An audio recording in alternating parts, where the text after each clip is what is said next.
بسم اللہ الرحمن الرحیم۔ حکیم لقمان کے بتائے ہوئے جسم کو طاقت دینے والے کام: سر پر سرسوں کا تیل ڈالو تو دماغ کو طاقت ملتی ہے، ناف میں ناریل کا تیل ڈالو تو بدن میں طاقت آتی ہے، انگوٹھے پر تلوں کا تیل لگاؤ تو قد میں اضافہ ہوتا ہے، گھٹنوں پر زیتون کا تیل لگاؤ تو گنٹیا کا مرض نہیں ہوتا، نہاتے وقت بدن پر تیل لگاؤ تو سستی دور ہو جاتی ہے، جماع کے فوراً بعد پیشاب کرنے سے صحت بنتی ہے، جماع کا زیادہ استعمال سے جلد موت آتی ہے،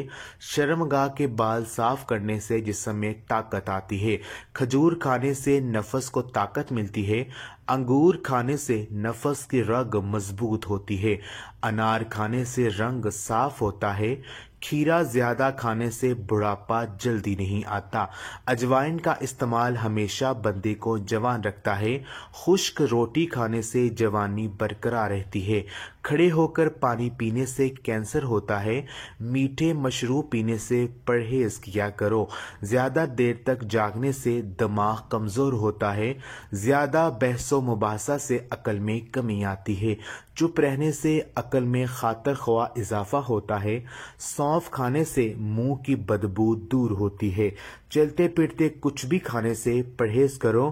گرم پانی سے منہ دھونے سے پرہیز کرو۔